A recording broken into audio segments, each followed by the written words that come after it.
अस्सलाम नाज़रीन, मोहम्मद अली खान तमाम सी रहा है महबूब न्यूज़ नेटवर्क टीवी। बल्दियाती इलेक्शन आमद है। असां अॼु हिन प्रोग्राम में जिन मेहमाननि खे मदू कयो आहे उहे पंहिंजे फील्डुनि जा पाण माहिर चओ पिया। साईं वहीद मेमन साहब तजिया निगार आहिनि। हुननि जो तमामु वसी तजियो आहे सियासी ऐं समाजी जेका सूरत आहे पाकिस्तान में हिन वक़्तु उन ते तमामु घणो ॻाल्हाईंदा रहिया आहिनि ऐं तमामु गहरी नज़र रखनि था। उन्हनि सां गॾु वेठल आहिनि सना शाह जेका पाण पाकिस्तान तहरीक इंसाफ़ PTI सां हिन जो तालुक़ु आहे। हिननि जी ख़्वाहिश आहे त PTI हिननि खे पार्टी टिकट ॾिए त जीअं हू बल्दियाती इलेक्शन खे कंटेस्ट करे सघनि। हुन जो इहो ई चवणु आहे त आऊं पंहिंजे इलाइक़े जे माण्हुनि लाइ घणो कुझु करणु चाहियां थी ऐं करे सघां थी। सभ खां पहिरीं त हुननि ॿिन्हिनि महिमाननि खे दोस्तनि खे आऊं भलीकार चवां थो। तव्हांखे भलीकार कयूं था पंहिंजे भलीकार प्रोग्राम में। कीअं आहे तबियत तव्हांजी? अल्हम्दुलिल्लाह मोहम्मद अली साहब, तव्हांजी वॾी महिरबानी। तव्हां असांखे महबूब नेटवर्क जे प्लेटफॉर्म सां वक़्तु टाइम ॾिनो। सना तव्हांखे भलीकार, आपको भी भलीकार कहते हैं। सना बेसिकली सैयद फैमिली सां बिलोंगिंग आहे। हू सिंधी ॿोली ते एतिरो उबूर नथी रखे, इन करे असां हिन सां उर्दू में ॻाल्हाईंदासीं। सना, आप कैसी हैं? सर बिल्कुल ठीक ठाक, खैरियत से। और sir thank you so much कि आपने जो है हमें इनवाइट किया, इस काबिल समझा आपने। मैं अगर आपसे शुरुआत करूं और बीइंग PTI नहीं, बीइंग पाकिस्तानी सिटीजन के पाकिस्तान के हालात को किस तरह से देख रही हैं आप? सर अभी देखा जाए तो पाकिस्तान के हालात जो है वाकई जो है ठीक नहीं है। लेकिन जो है कहा जाता है कि अगर खान साहब, हमारी थिंकिंग है कि अगर खान साहब आ जाए, और 22 करोड़ जो आवाम है उनकी भी यही ख्वाहिश है कि अगर खान साहब आ जाए तो जो है सूरत हाल जो है बेहतर हो जाएगी। 3 साल खान साहब रहे हैं, 3 साल में सूरत हाल बेहतर क्यों नहीं हो सकी? 3 साल में अब मैं आपसे ये कहना चाहूँगी कि देखें, जहाँ पे हमारे पाकिस्तान में जितने भी जो हैं ओहदेदार आए हैं और सदर आए हैं, और उन्होंने जो है 72 साल में तो आई थिंक कुछ भी नहीं किया। तो खान साहब जो है 3 साल में उन्होंने बहुत ज़्यादा काम किया है। तो हमें लगता है कि खान साहब ने बहुत काम किया 3 साल, उन अभी तो कुछ भी नहीं है। भाई साहब, इन करके आऊं तहां ताईं अॻियां वधाईंदे सम्झो था त 13 साल पाकिस्तान पीपल्स पार्टी जी जेका दौरे हुकूमत हुयो, उन हुकूमत में अवाम जंहिंखे असां वेचारी अवाम करे चऊं, जेका दोहराना शहन आहिनि ते त नची टिपी पंहिंजे अॻवाननि खे असेंबलियुनि ताईं पुॼाए थी, उनखे 13 सालनि में छा मिलियो? हिन पोयनि 3 सालनि में पाकिस्तान तहरीक इंसाफ़, जंहिंजे लाइ राग ॻाल्हाए पियो वियो त पाकिस्तान तहरीक इंसाफ़ जेका आहे उहा ज़रूर को इंसाफ़ कंदी। सम्झो त को 13 सालनि में या 3 सालनि में अवामी को रिलीफ मिलियो अवाम खे? मोहम्मद साहब, असां हिन ते माना सरसरी नज़र विझंदासीं त पीपल्स पार्टी 2007 खां जॾहिं मुशरफ जो दौरु हुयो, जॾहिं पीपल्स पार्टी आई, तॾहिं हालात ॾाढा मुल्क जा ख़राबु हुआ। दहशतगर्दी उरुज हुई, बिजली जो वॾो बहरान हुयो। इन दहशतगर्दी जो शिकायत मोहतरमा पाण भी थी। उन खां पोइ जेको आहे इहो आइन खे सफ़ा टोड़ियो वियो मुशरफ जे दौरे में, आइन सिधो ई न हुयो। उन खां पोइ पीपल्स पार्टी जॾहिं आई त हालात बिल्कुलु ख़राबु हुया। पीपल्स पार्टी उन जे बावजूदि 72 साल जे बावजूदि बि 5 साल उन पंहिंजे जमहूरियत खे प्लेटफॉर्म ते आंदो ज़रदारी साहब पीपल्स पार्टी। उन खां पोइ जेको आहे इहो रूस जो दौरा कयईं, CPA आंदो ज़रदारी साहब, घणो ई कुझु पीपल्स आइन खे सिधो कयईं। 73 जो आइन ज़रदारी साहब जॾहिं आयो त 73 जो आइन बिगड़जी 58(2)B हुयो। हा, 58 थियल हुयो, सॼो सिस्टम ई बिगड़ियल हुयो। 58(2)B ख़तमु कयईं, सॼा इख़्तियार वज़ीर आज़म खे आंदई, सदर वारा इख़्तियार जेके मुशरफ पाण वटि रखिया उहे सदर हुन ते आंदई। ऐं पहिरियों कॾहिं बि जमहूरियत न हली बात, जॾहिं खां पाकिस्तान ठहियो आहे न तॾहिं खां जमहूरियत हली ई कोन्हे। पहिरियों पीपल्स पार्टी 2 साल हुकूमत कई, नवाज़ शरीफ़ 3 साल हुकूमत कई, वरी पीपल्स पार्टी 2.5 साल हुकूमत कई। हाणे जेकॾहिं असां चऊं त बाबा हिननि हेतिरा साल हुकूमत कई त इहो त ग़लति आहे। जेकॾहिं तहरीक इंसाफ़ चई त हिन वक़्तु 3 साल में इमरान ख़ान छा करे सघंदो? हुननि बि एतिरियूं गवर्नमेंट कयूं पहिरियों। हाणे जॾहिं ज़रदारी आयो त सभिनी खे मिलाए करे कंहिंखे बि पंहिंजो दुश्मन न बणाई। हालांकि कातिली फलां जेके बि ॻाल्हियूं हुयूं, उन्हनि कॾहिं बि माना ज़रदारी सभिनी खे खणी हलियो, मुफ़ाहिमती पॉलिसी कयईं। उन खां पोइ जेको आहे इहो 5 साल हुन पूरा कया, टेन्यूअर पंहिंजो सॼो पूरो कयो। उन खां पोइ मुल्क पंहिंजी पटड़ीअ ते चढ़ंदो वियो। ऐं हिते इंटरप्ट कंदसि, तव्हां चओ था त ज़रदारी साहिबु आयो त सभिनी खे गॾु खणी आयो जी, जी। ऐं हिकिड़ी गुलदस्ते जी सूरत में हिकु हुकूमत ठाही अथनि जी। हिन वक़्तु, जंहिंखे क्रिटिसाइज़ बि तमामु घणी थी आहे, क्रिटिसाइज़ खे मुंहुं ॾियणो पियो पीपल्स पार्टी खे ख़ासि तौर ते। पर तव्हांजे घर में वेठल मुंहिंजी मोज़िज़ महिमान उनजी PTI चवे थी त हीअ ग़ुलामनि जी हुकूमत आहे, जॾहिं सभु गॾिया आहिनि त हीअ त बादशाहनि जी हुकूमत न खपे। न, ग़ुलामनि जी हुकूमत ॾिसो न, हाणे जेकॾहिं इमरान ख़ान इस्लामाबाद ते गवर्नमेंट इमरान ख़ान जी ख़तमु थी वई, तॾहिं इस्लामाबाद ते हिन वक़्तु जॾहिं इहो बयानु इमरान ख़ान ठाहियो आहे त उहा हक़ीक़ी आज़ादी मार्च, ठीकु आहे, असां मञूं था, थोरी देरि लाइ असां तस्लीम कयूं था इन ॻाल्हि खे त इहा ॻाल्हि इमरान ख़ान जी मञूं था, ठीकु आहे, आज़ादी मार्च ठीकु आहे। जेकॾहिं असां हिन वक़्तु बि इमरान ख़ान खे सीट ॾियूं था, इस्लामाबाद आयो धरणो ऐं ठीकु आहे, वज़ीर आज़म वरी बणायूंसि था, त इहा ई साॻी IMF हूंदी, साॻियो ई अमेरिका हूंदो, साॻी जेको आहे यूरोप हूंदो, साॻियूं शयूं हूंदियूं। इन खां सना शाह साहिबा, जी। इमरान खान साहब तो बरमला कहते हैं कि मैं अमेरिका के सामने घुटने नहीं टेकूंगा, मैं जी सर। IMF की तरफ कोई भीख नहीं मांगूंगा। जी सर। तो आप समझते हैं कि इमरान खान पाकिस्तान चला सकता है अमेरिका और IMF के बगैर? जी सर, बिल्कुल चला सकता है। वो इसलिए चला सकता है खान साहब कि उसने जो है हम आवाम को ये बताया है कि जो हम 72 साल से गुलामी कर रहे थे, अब हम गुलामी नहीं करेंगे। हमारा जो मुल्क है ये आज़ाद मुल्क है, ठीक है, तो हम जो है मतलब कि गुलामी के हद में नहीं हैं।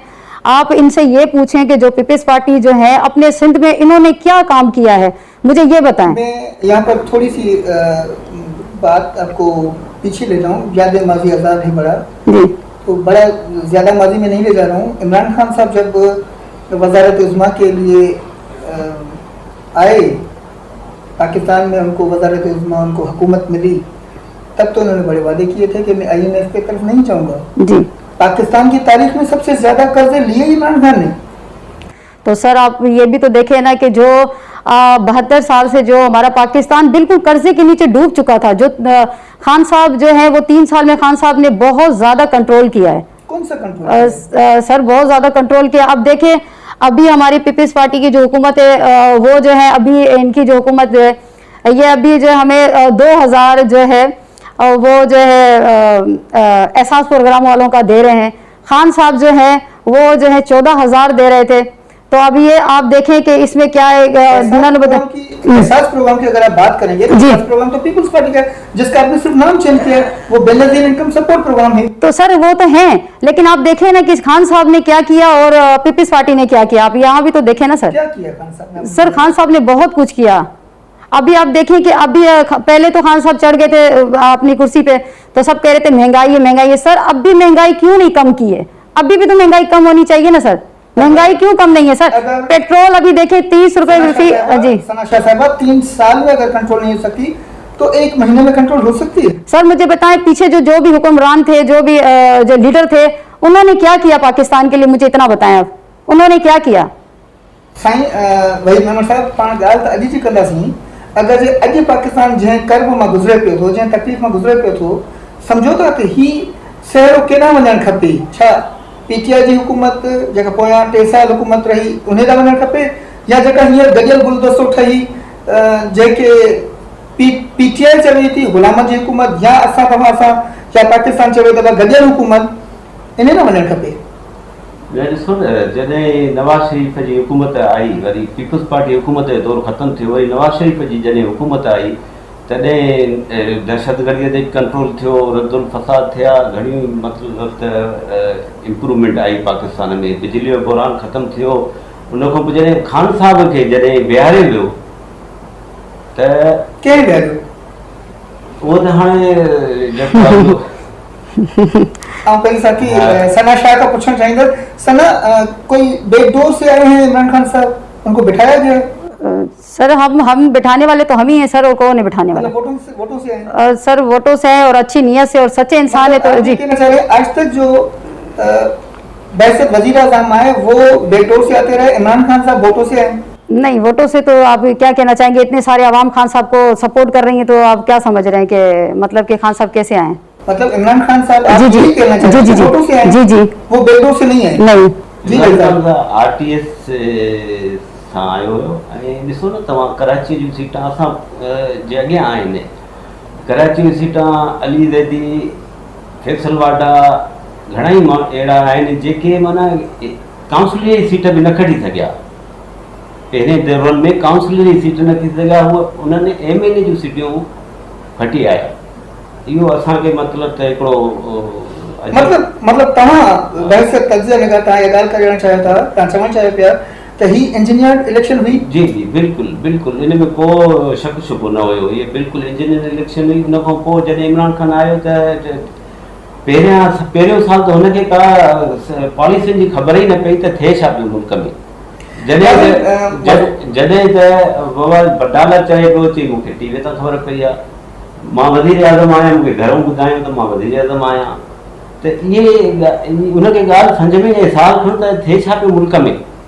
हुनजी चॉइस ॾिसो न तव्हां, पंहिंजे पंजाब जो सूबो जिते शहबाज़ शरीफ़ जो हिकिड़ो ज़बरदस्त कमु थियल हुयो, उनजे मुक़ाबले में हुन जी जेकी चॉइस हुई सा बुज़दार हुई। वरी KP में परवेज़ खटक हुयो, पहिरीं भला कमु कया, पर उन जी तारीफ़ कयूं था असां जंहिं कमु कराया। परवेज़ खटक पंहिंजो टेन्योर में भलो कमु कयो। जेकॾहिं हिन वक़्तु बि ख़ान साहिबु परवेज़ खटक खे जेकॾहिं KP ॾे आहे उहा सीट हुनखे MLA न आणे आहे, MLA त विथड्रा कराया त शायदि KPK में सुठो रिज़ल्ट मिलिया हिन वक़्तु बि PTI खे। पर उते बि चॉइस इमरान खान जी महमूद खान हुई।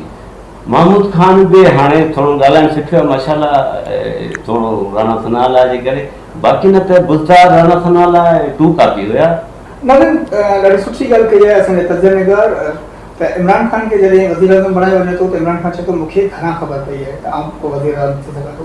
असां हिन वक़्तु ब्रेक जो टाइम थियो आहे, नंढो ब्रेक वठूं था, ब्रेक खां पोइ वापसि अचूं था महिमान सां ॻाल्हि कयूं।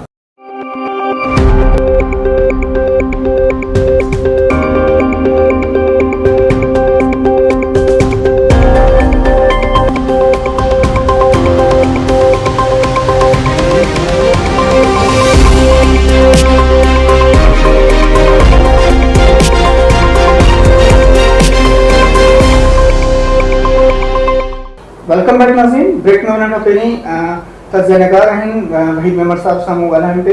हाणे अचूं था असां सना शाह साहिब वटि। सना, बल्दियाती इलेक्शन का मौसम है, हर मौसम की तरह गर्मा के मौसम के बाद सर्दियाँ आती हैं, फिर इलेक्शन का समय आता है, वो भी एक मौसम ही है। बल्दियाती इलेक्शन के लिए क्या तैयारी है PTI की? सर बहुत तैयारी है। वो ये है कि सर जैसे कि आपने निजी ज़िंदगी में जो ये होता है कि सर बिजली का मसला, पानी का मसला, गैस का मसला, ये सब है।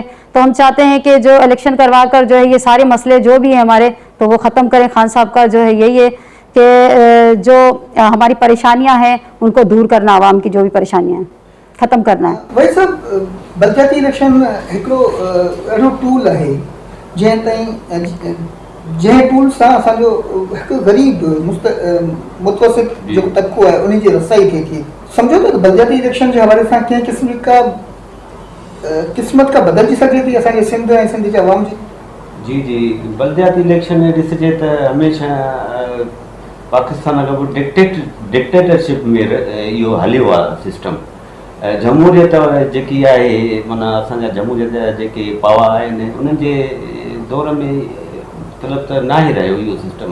हाणे कोर्टुनि जे ज़ोर ते इहो सिस्टम आंदो वियो आहे। हालांकि इहो सिस्टम हेठि पावर मुंतक़िल था थियनि नुमाइंदनि खे, जेके आम नुमाइंदा आहिनि जेके गलियुनि में घरनि जे भरिसां रहनि था, उन में घणेई फ़वाइदा आहिनि। भला हीअं उमेदूं करे सघनि थियूं त छा पीपल्स पार्टी ऐं PTI ख़ासि तौर ते अगरि असां हिन ॿिन्ही जो ज़िक्र करियूं, इवन MQM आहे, PSP मैदान में आहे, या असांजा कौमपरस्त भाइर बि आहिनि, सम्झो त कौमपरस्तनि में का अहिड़ी का जादू जी छड़ी आहे जो पंहिंजे पाण खे ॻणाए सघनि, पंहिंजे पाण खे बल्दियाती इलेक्शन जे ज़रिए नुमाइंदगियूं वठी सघनि ऐं आवाम जे दिलनि ते को राज करे सघनि? न, कौमपरस्त जो हिकिड़ो अलॻि नज़रियो आहे। उहो कॾहिं इक़्तिदार में न रहिया आहिनि, कॾहिं बि मतिलबु त माण्हुनि सां मेल जेल कॾहिं बि उन्हनि जी न रही आहे। हिन इक़्तिदार में जेके पार्टियूं रहियूं आहिनि उन्हनि जो असरु सुख माण्हुनि में आवाम में घणो आहे।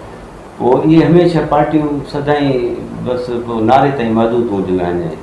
समझौता ही वक्त आहे कोमपरस्त वक़्तु मतिलबु गॾु थियणु खपे क़ौम परस्तनि खे, पर न थींदा त इहो नुक़सानु हमेशह पाण खे ई आहे उन्हनि खे, ऐं थींदो रहंदो आहे, आयो आहे उन्हनि जे लाइ नुक़सानु हमेशह थींदो रहियो आहे उन्हनि खे।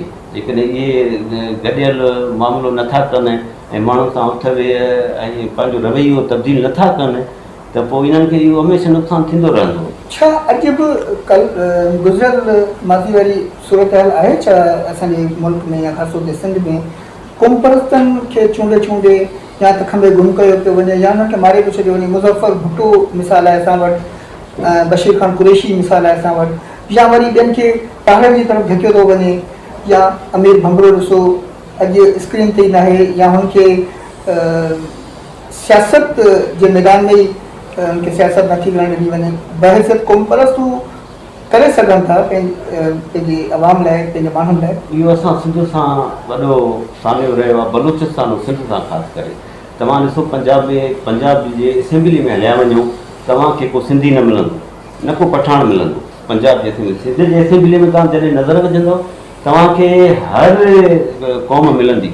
असेंबली में पठाण मिलंदो, मतिलबु त महाजर मिलंदो, पंजाबी मिलंदो, हर क़ौम मिलंदी। पर बलूचिस्तान में तव्हां वञो, KP में वञो, तव्हांखे इहे शयूं नज़र न ईंदियूं।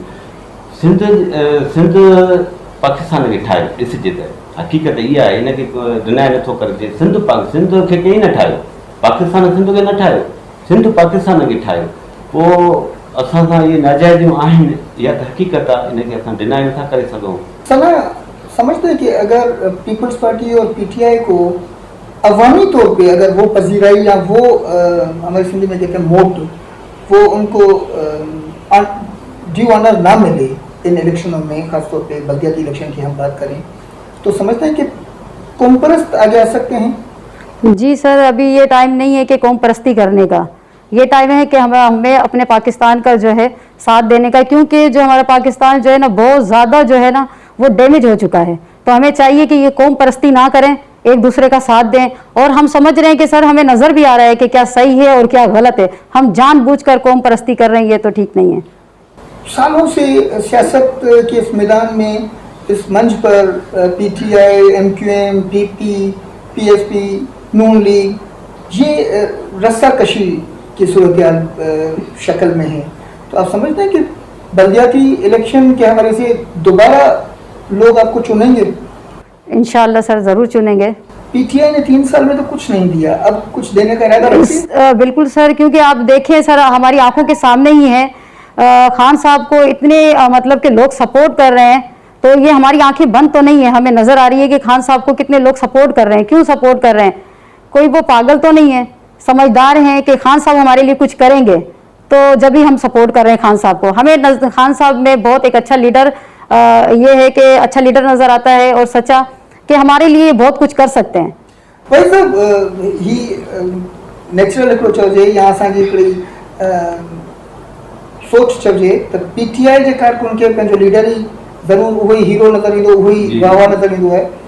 पर अगरि ज़मीनी हक़ीक़तूं ॾिसूं, तव्हां न्यूट्रल माण्हू आहियो, तव्हां तज़िया लिखार आहियो, तव्हां सम्झो था पीपल्स पार्टी या नून लीग या PTI या MQM जेके बि आज़मायल पार्टियूं आहिनि, माण्हुनि सभिनीनि खे आज़मायो आहे, सम्झो था हिन भेरे को वाज़ेह अक्सरियत का खणी पार्टी अची सघे थी इन नंढड़ी ज़रूरी BD इलेक्शन में? ॾिसो न, हाणे बलोचिस्तान जी इलेक्शन हाणे थी 3 मतिलबु त कॾहिं बि न थिया आहिनि। उते आज़ाद उम्मीदवारनि जो रेशो घणो आहे, हिकु हज़ार ऐं कुझु आज़ाद उम्मीदवार खटियो आहे। उन खां पोइ JUI 2 नंबर ते, तहरीक इंसाफ़ सफ़ा माना आख़िर में लास्ट में आई आहे। भेण चयो त इहो मतिलबु त पंजाब में, सिंध में तहरीक इंसाफ़ कौन चांस आहे तहरीक इंसाफ़ जो त अॻिते अची सघनि BD इलेक्शन में? सर ये तो वक्त बताएगा कि कौन आ जाएगा, ये तो वक्त बताएगा सर। ये वक्त आप बता रहे हैं ना, देखें आप वक्त ने बता दिया। पेशावर में उसने बिल्कुल स्वीप कर दिया JUI ने, पेशावर में उसका किला है PTI का, उस पर उधर स्वीप कर दिया। पेशावर में। अभी कौन सा वक्त आएगा? वो जो किला है उधर वक्त नहीं आया, पंजाब में और सिंध में और सर देखते हैं ना फिर ये जो केपी और बलूचिस्तान में ये जो रिकॉर्डिंग है ये यादगार रह जाएगी सर, ये मैं आपको बता रही हूँ, बीडी इलेक्शन यादगार रह जाएगी। केपी के और बलूचिस्तान में तो हो गई है सर ये रिजल्ट हमारे आपके सामने आ आपके गया है। कहने से कोई अगर फर्क नहीं रिजल्ट- पड़ता सर, आपके कहने से कोई फर्क नहीं सामने पड़ता। नहीं आता तो हम आपकी बात मानते सर, आपके कहने से कोई फर्क नहीं पड़ता सर। वक्त का इंतजार करते, मगर अभी केपी के में भी हो गई है, बलूचिस्तान में भी, उधर तो नजर रिजल्ट आ गया है।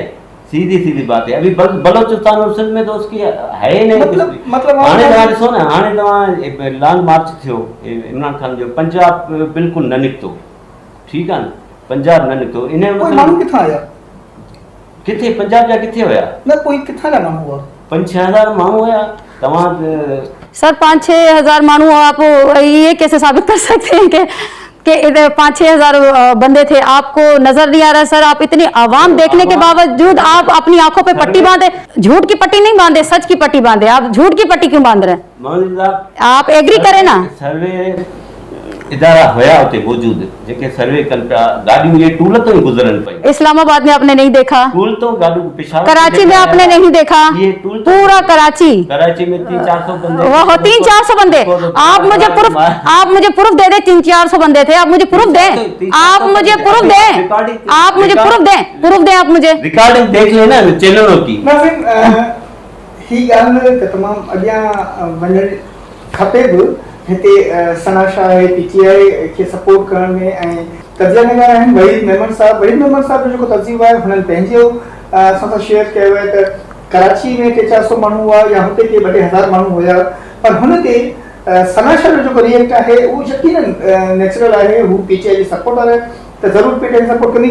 पाण वरी ॻाल्हि फ्री इन ॻाल्हि ते था अचूं त पीटीआई या पीपल्स पार्टी हिन वक़्तु ऐं या नून लीग जी ॻाल्हि करियां या पीएसपी एमकेएम जी ॻाल्हि करियां, छा कुझु डिलीवर करण में कुझु सचाई कंदा? छा अवाम खे जेको बली जो बकरो ठाहींदा आहिनि हीअं कुझु डिलीवर कंदा अवाम खे? ॾिसो न, पहिरियों जेके इमरान खान जीअं आयो त कोविड जो मसइलो बि हुयो, कुझु कोविड उन में असांखे घणियूं शयूं सस्ती मिलणु पियूं। सनाशा जेको तेज़ थी वई, हुन लॻे थो वहीद मेमन साहब जो तमामु मेंटली हिकिड़ो असर विधो अथनि ऐं हाणे वहीद साहब जेके आहिनि उन्हनि जो थोरो हल्को हथु आहे पीटीआई ते। जी जीअं मुंहिंजी ॻाल्हि तव्हां पूरी सम्झो त जॾहिं इहे कोविड आयो त तॾहिं गैस असांखे बिल्कुलु सस्ती पई मिले, पेट्रोल असांखे बिल्कुलु सस्तो पियो मिले। उहे मुआइदा कॾहिं बि न थिया, हालांकि हिननि खे करणा हुया, रिज़र्व रखिणो हुयो इन शइ जो। उन खां पोइ पावर प्लांट बंदि थी विया असांजा, घटि में घटि 20 खां 27 जे ॿुधाईंदा त पावर प्लांट नंढा उहे पीटीआई जे दर में बंदि थी विया, त लोड बोरान थी वियो। इहे मसइला आहिनि कि जेकॾहिं संभाले वठंदा, गैस एक्स्ट्रा रखी छॾंदा ऐं तेल सस्तो पियो मिले, मुस्तमे पियो मिले कोविड जे दौर में, तॾहिं उहे रिज़र्व पंहिंजा रखंदा त शायदि असांखे हीअ ॾिसणु इमरान खान जूं पॉलिसियूं मतिलबु त लॉन्ग टर्म जूं न हुयूं, बसि शॉर्ट टर्म जूं पॉलिसियूं हुयूं। ऐं उन में जेके अहिड़ा माण्हू मौजूदु हुया जेके पंहिंजा मफ़ाद उन्हनि खे हुया, जीअं नदीम बाबर हुयो, तव्हां ॾिसो पेट्रोलियम जो जेको रखियो हुयो। अच्छा, अभी आप अभी क्या कहना चाहेंगे कि खान साहब अभी नहीं है, महंगाई है, क्यों महंगाई है? आप मुझे बताएं, ये किसकी गलती है? उसकी पॉलिसी, ये गलती किसकी है जो महंगाई है? अभी आप मुझे बताएं ना। आवाम अब क्यों नहीं उठी? आप क्यों नहीं? अब आप देखें, मेरी बात सुने, जब आप नहीं आप मेरी बात सुने।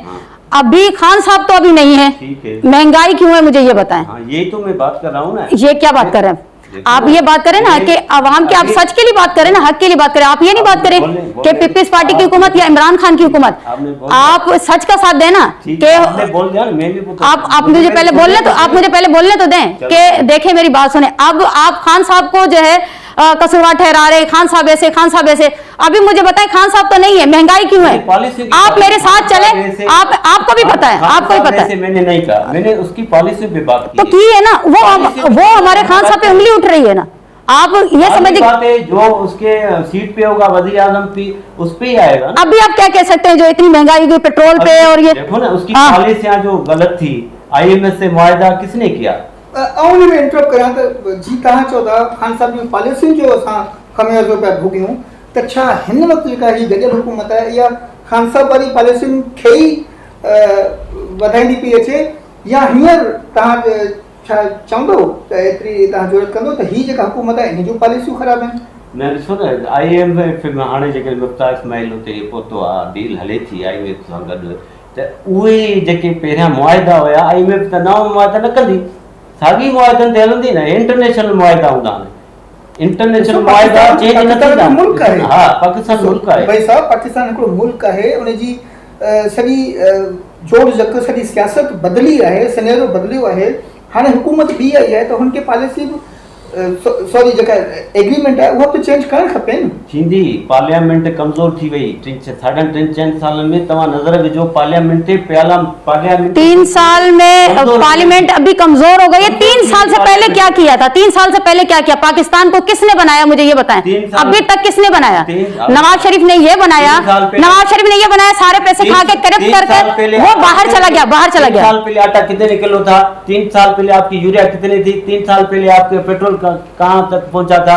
अभी आप कह रहे हैं आप लोग इतने सच्चे हो कि संडे वाले दिन आप लोग जो है ना कोर्ट लगाते हो, संडे वाले दिन जो है आप लोग फैसला सुनाते हो, और सच्चे इंसान को 12 बजे के बाद आप कोर्ट खोलते हो। अभी भी खुला कोर्ट खोलते हो, कोर्ट खोलकर एक सच्चे इंसान को उसके ओहदे सुधार देते हो। हनीफ अब्बासी जब सना शाह साहिबा, मैं आपसे यही सवाल कंटिन्यू आपसे करना चाहता हूँ जी। 3 साल पहले जी आटे की, घी की, तेल की, पेट्रोल की कीमतें कहाँ पर थी, आज कहाँ पर है? सर वो है ना, अब देखें, अगर हम कोई चीज़ है ना सर, अब हमारी चीज़ें जैसे अब ये है कि जो मतलब दारुल अमान शुरू से जैसे चला आ रहा है वो हमारे से खराब हो गया, यानी बिगड़ चुका है, तो उसको सुधारने के लिए टाइम तो लगेगा। क्या हम 72 साल जो हमारे पाकिस्तान पहले से डूबा हुआ उसको संभालने के लिए हमें 3 साल, मतलब 3 साल में हम समझ जाएंगे? सर कैसे आप बोल सकते हैं? 3 साल में तो कोई भी नहीं समझ सकता। आप क्या कह रहे हैं कि 3 साल में 90 दिन का टाइम दिया था, फिर 100 दिन का टाइम दिया था, 3 महीने का टाइम दिया था। 90 दिन चाहिए हमें, ये तो उसके मेन्यू में था। 90 दिन उसके मेन्यू में था। यूनिस ने बनाऊंगा क्या क्या क्या आते ही बेचे बेच दी। 3 साल से पहले जो हुकूमत जो जा रही है उन्होंने क्या किया? जरा मेरे को इस बात का तो बताएं, जो 3 साल से पहले हुकूमत ने क्या किया? अपनी कौल में कितना तजाद है सर, इनसे ये पूछा जाए, इमरान खान की अपनी कौल में कितना तजाद है? आप देखें, शुरू से आप देखें, IMF नहीं जाऊंगा, वजीर आजम हाउस को यूनिवर्सिटी बनाऊंगा, गवर्नर हाउस को म्यूजियम बनाऊंगा। 3 साल में आप क्या कर सकते हैं जो पाकिस्तान कर्जे के नीचे डूबा हुआ? 3 साल में आप क्या कर सकते हैं, ये मुझे बताएं। 3 साल में आप क्या कर सकते हैं? 3 साल में उसको अच्छा था, पाकिस्तान मिला था, 30 रुपए किलो आटा था। 3 साल में 60 रुपए पेट्रोल था लीटर। जब आप पूरे पाकिस्तान को खा गए हो तो फिर उसके बाद 3 साल में खान साहब कैसे सुधारेगा? उसको तो टाइम लगेगा ना, उसको तो टाइम लगेगा ना। अभी आप ये तो सर ये मुझे ये बताएं कि सिंध हमारा माशाल्लाह से बहुत बड़ा सिंध कहलाता है, तो मुझे ये इनसे कहना है कि सिंध में क्या काम ऐसा हुआ है? सर सिंध ये बताएं, सिंध का तो आप लोग कहते हो कि नहीं, सिंध में क्या ऐसा काम हुआ, ये मुझे बताएं। बात तस्लीम कर रहा हूँ, सिंध पीछे है, मगर सिंध हेल्थ में सबसे आगे है। नहीं पीछे क्यों है सर? नहीं पीछे नहीं चाहिए, सबसे आगे है सिंध में आप क्या दे रहे हैं? सिंध आपको पता है, आपको 1000 अरब से ज्यादा टैक्स देता है, तीनों सूबों को सिंध चलाता है। सिंध को आप क्या देते हैं? आप तो गरीब आवाम में गए नहीं ना, आप तो गरीब आवाम में गए नहीं ना, जब भी आप ऐसी बातें करो गरीब आवाम में जाओ ना, आपको पता चले। नाज़रीन, ही बहस तमामु गौर तलब है ऐं तमामु हिकिड़ी डिघी बहस आहे। जे अगरि असां सुधारनि ॾांहुं या पॉलिटिकल जेके ग़लतियूं या खामियूं आहिनि उन्हनि खे कढण तरफ़ वेंदासीं त असांखे हिकु वॾो अरसो खपे थो। मुमकिन न आहे त असां PTI 100% सही चऊं या 100% ग़लति चऊं। मुमकिन न आहे पीपल्स पार्टी खे या MQM, PSP या नून लीग खे असां दुरुस्त करार ॾियूं। इहो अचण वारो वक़्तु ख़ासि तौर ते अवाम ऐं अवाम जो वोट साबित कंदो त हाणे जिन खे असां पोयनि हर दौर में असां आज़मायो आहे त छा हाणे PP, PTI या नून लीग, MQM, PSP या असांजा उहे क़ौमपरस्त जेके अॼु ॾींहं ताईं वोट जी सियासत न कई, जेको गुज़िरियल टेन्योर खां वोट जी सियासत तरफ़ माइल थिया आहिनि, हू हाणे इलेक्शननि ज़रिए हू एवाननि में अचणु चाहिनि था ऐं पंहिंजे सिंध ऐं सिंध जे माण्हुनि जी ख़िदमत करणु चाहिनि था। सना शाह साहिबा, क्या मैसेज देना चाहेंगे आज हमारे महबूब न्यूज़ नेटवर्क TV MNN के लिए? आपको कैसा लगा हमारे मंच पर? सर बहुत अच्छा लगा और हमें जो है बोलने का एक मौका मिला कि हमें जो है आपने पाकिस्तान के लिए क्या करना है, और आपने बहुत अच्छा मौका दिया और बहुत आपने अच्छा काम किया है कि हमें एक साथ बिठाकर जो है बातें की आपने। मैं बहुत मशगूल हूँ MNN TV की, और thank you so much sir कि आपने हमें मौका दिया। वहीद मेमन साहब तव्हां छा नियापो ॾियणु चाहींदव असांजे मंच तां? साईं तव्हांजी वॾी महिरबानी। MNN TV जे प्लेटफॉर्म तां जेको कमु थिए पियो पाकिस्तान जे लाइ, सिंध जे लाइ, मुंहिंजे ख़्याल में तव्हांजूं काविशूं बहितरीनु आहिनि। असां उन्हनि खे साराहियूं था। इंशाल्लाह अॻिते बि तव्हांखे अलाह सां कामयाबी ॾींदो। महिरबानी तव्हांजी। नाज़रीन, PTI सां तालुक़ु रखंदड़ सना शाह ऐं तज़िया निगार वहीद मेमन साहब सां असां ॻाल्हि ॿोल कईसीं। असांजी ही रस्मन कचेरी हुई। असां सियासी समाजी नुक़्तनि ते ऐं पॉइंटुनि ते ॻाल्हायोसीं। बल्दियाती इलेक्शन जे हवाले सां ॻाल्हि ॿोल कईसीं। अवाम जे अहजनि ते बि ॻाल्हायोसीं। नाज़रीन, हिन प्रोग्राम जी पुॼाणी ईंदड़ ॿिए प्रोग्राम ताईं मोहम्मद अली खे इजाज़त ॾींदा। ॾिसंदा रहो महबूब न्यूज़ नेटवर्क TV। अल्लाह भाई।